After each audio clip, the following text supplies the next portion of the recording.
Welcome aboard. I'm Captain Wayne Canning, and I'll be your host for this voyaging tips video. I'm often surprised during surveys just what I find when I'm inspecting lifelines. You would think a piece of equipment with the word life in its name, people would take them more seriously. But surprisingly, I find a lot of problems with most lifelines. You have to keep in mind that lifelines should be capable of supporting a 200-pound man falling against them in a seaway. I often ask sailors, would you trust your lifelines if they were at the top of a 10-story building and had to keep you on top of that building? Many look appalled when they think of it like that, but that's the truth. If you fall overboard at sea, it can be every bit as dangerous as falling off a 10-story building. It can be a matter of life and death. So keeping your lifelines in good condition is important. So let's take a look at how to inspect your lifelines. Lifelines should be inspected annually, if not more often. Like rigging, you have to think of lifelines as a chain. One weak link and the whole thing comes apart. Normally, I like to start at the bow and work my way back. I start by checking the fittings at the rail and how the lifelines are attached to the bow rail. You want to make sure all of this is in good condition. Check the end fittings of the wire. Make sure there's no rusting, kinks, or other problems there. A lot of times I'll see turnbuckles fitted to the forward end. These turnbuckles can often be in bad shape. You also want to check for any bent fittings. A bent fitting is a weak fitting, so you want to make note of this and replace these.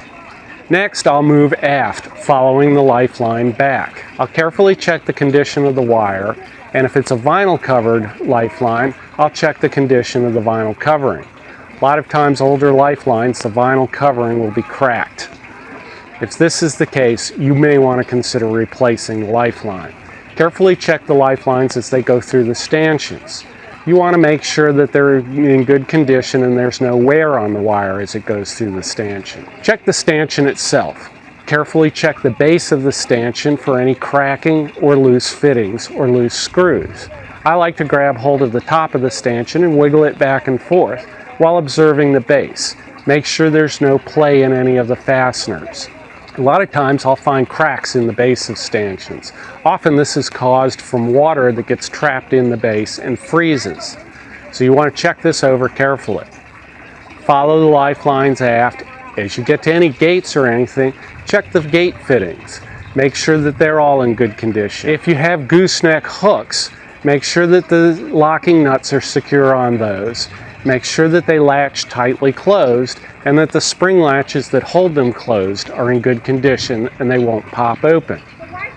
Check any D-rings or other fittings at the gates and make sure they're also in good condition.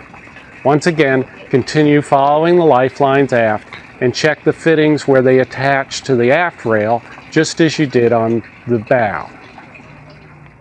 If you do have vinyl covered lifelines and the vinyl is starting to get in bad condition, you might want to consider replacing the wire. Most racing organizations now require that offshore boats have wire without vinyl covering, and I think this makes sense. It's easier to inspect the condition of the wire and you don't get moisture trapped in the wire, particularly at the end fitting, which causes rust and weakness. So if you do replace your lifelines, just do it with standard 7x19 wire without the vinyl coating. Lifelines are an important piece of safety equipment that is often overlooked. Careful inspections every now and then can be the matter of life and death when it comes to staying on board the boat. Check your lifelines over carefully. If the lifelines have been damaged by equipment or anything else, make sure that you inspect them over carefully as well. Check all of the fittings and make sure nothing's bent or twisted. Annual inspections of the lifeline are important for the safety of you and your crew. Thanks for watching. If you found this video helpful, please consider signing up to my Patreon page. Every little bit helps. It takes a lot of time to make these videos, actually probably about 1 hour per minute of video. And the equipment costs money as well. So your support on Patreon will help me keep producing new and better videos. Thanks a lot.